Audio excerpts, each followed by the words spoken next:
नीलम बाटा road स्थित वैश्य भवन में वैश्य समाज द्वारा युवक युवतियों का परिचय मिलन समारोह का आयोजन किया गया। इस सम्मेलन में वैश्य समाज के लोगों ने एक दूसरे से मिलकर खुशी जाहिर की और अपने अपने युवक युवतियों के लिए रिश्ते ढूंढे। वैश्य समाज के सीनियर सिटीजन क्या कहते हैं इस सम्मेलन के बारे में, उनके मुख से सुनिए। सर ऐसा ही समाज में समस्या आने लगी, बच्चों की शादी नहीं हो रही थी, बच्चे 30 साल से ऊपर हो गए थे, लड़कियां 28 साल की हो गई, उनका मैचिंग नहीं हो पा रहा था, बच्चे लड़कियां ज़्यादा पढ़ गई, नौकरी ज़्यादा लग गई है, इससे और क्या कारण हो सकता है? और ये कि आपस में ये भूआ फूफा ये मामा मामू सब खत्म हो गया, कहीं आना जाना बंद हो गया बच्चों का, कोई बचाने को तैयार नहीं है रिश्ते को। खत्म होता जा रहा है और हम लोग जिस गाँव से जहाँ से भी आते हैं, हम लोग शहर में आ गए, अगर तरक्की कर गए, उन लोगों से भी संपर्क खत्म हो जाता है। वो लोग भी दूर रहते हैं कि भाई बड़े आदमी है, ये वो, इस तरह की समस्या आ जाती है। संबंध रहे नहीं आजकल किसी के, और ईगो इतनी है लोगों में कि खुद वो आगे आके कि संबंध नहीं कराते। और जो अग्रवाल समाज में होते ही कम है, किसी का एक हो गया, दूसरा बहुत ज़्यादा में हो गया। इसलिए क्या है, जो बच्चे हैं ज़्यादातर बाहर चले जाते हैं, किसी का पता ही नहीं पड़ता और शादी आसानी से करना नहीं चाहते। वो सोचते हैं मैं बिल्कुल सबसे टॉप का बन जाऊं और बाहर चला जाऊं, जब ही शादी करूंगा। भाई तो बच्चे शादी आसानी से करना नहीं चाहते हैं। दूसरा, रिश्तेदारी बची नहीं है। रिश्तेदारी कहाँ से बचे? किसी का बुआ नहीं, किसी का मामा नहीं, किसी का फूफा नहीं, किसी का चाचा नहीं, बस जीजा साली के रिश्ते रह गए हैं।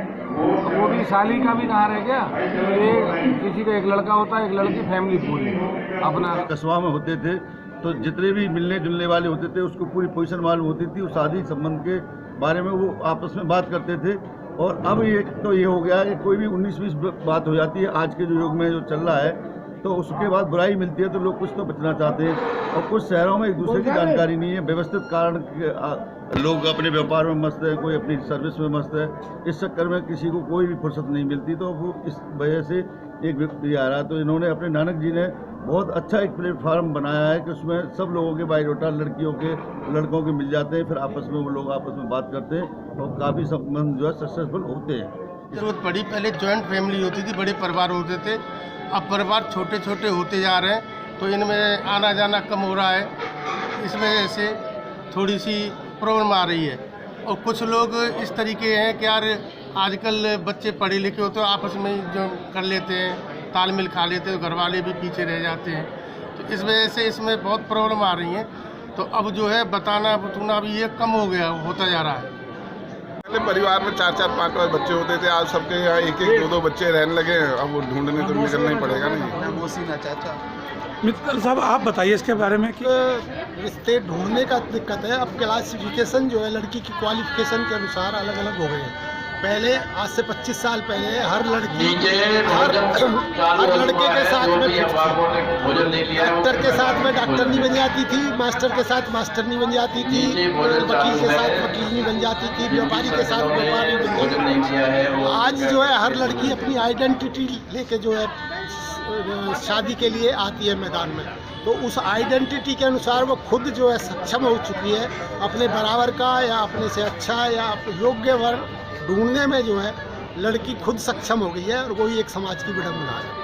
कोई इंटरेस्ट नहीं ले रहा जी, आजकल बच्चे सुनते नहीं हैं, अपनी मर्जी करना चाहते हैं, सबसे बड़ा रीज़न ये है। तो अब कुछ समय के बाद ऐसा लगता है कि बिरादरी ख़त्म हो जाएंगे या कुछ ऐसा? नहीं, बिरादरी तो नहीं ख़त्म होगी, फिर भी हम सब लोग करते ही रहेंगे जी। परिवारों समाज में इसलिए आती है कि पहले समाज के अंदर जो बुजुर्ग लोग होते थे वो एक दूसरे को बताते थे और काम हो जाता था, और उनका काम यही था समाज के लिए। और अब आजकल के टाइम में हर आदमी इतना बिजी है कि कोई किसी को बताता नहीं है, और बताता है तो उसको साथ जाना पड़ता है एक आध बार, तो वो टाइम निकाल नहीं पाता, तो वो मामला गड़बड़ में पड़ जाता है। समाज के अंदर सबसे बड़ी कमी मैं की आ रही है। हम जितने भी भाई हैं आपस में ये मिल के राजी नहीं कि भाई हम एक दूसरे को अपना बच्चा दिखाएं, बताएं। बुराई से बचने के लिए हमें ये मंच संचालन करने ही पड़ेंगे आगे। लगता है कि जब हम आजकल रिश्ते के लिए जाते हैं ना, तो लड़का या लड़की हम इस तरह से देखते हैं जैसे एक शोरूम में कोई टीवी देखने जा रहे हों, एक लैपटॉप खरीदने जा रहे हों, उसके अंदर हमें इतनी रैम चाहिए, इतनी मेमोरी चाहिए, ये हार्ड डिस्क होनी चाहिए, और कस्टमाइज तरीके से हम एक वरीय वधू को चाहते हैं। जो ऐसा होता नहीं है। ये इंसान भगवान की बनाई हुई रचना है, इसके अंदर कुछ कमियां भी होती हैं और कुछ अच्छाइयाँ भी होती हैं। अब इनके ऊपर ध्यान ना दे करके हम इसको, और दूसरी बात ये आ गई कि आजकल लड़कियां जॉब करने लग गई। अब जॉब करने की वजह से भी उनकी मेंटलिटी ये हो गई कि भाई हमें उससे ज़्यादा पढ़ा लिखा लड़का चाहिए। तीसरी बात हो गई, जॉइंट फैमिली पहले परिवारों में रहती थी और बुज़ुर्ग होते थे, वही इन बातों की चिंता किया करते थे। आजकल सब जिनके माता पिता हैं वो अपने माता पिता के साथ नहीं रह रहे, उनको कोई मार्गदर्शन नहीं मिल रहा, अलग अलग रह रहे हैं, माता पिता कहीं रह रहे हैं, बच्चे कहीं रह रहे हैं, उसकी वजह से नहीं हो पा रहा ये। नानक जी ने प्लेटफार्म बनाया है। इस प्लेटफार्म में हमने बनाया है शादी के आप लोग आओ मिलो एक दूसरे को जानो। हम बिचौलिया नहीं है, हम उनको अपने बायोडाटा दे देते हैं, 20-25 बायोडाटा लड़कों के, 20-25 लड़कियों के। आप लीजिए, फाइल लीजिए, आपस में मिलिए।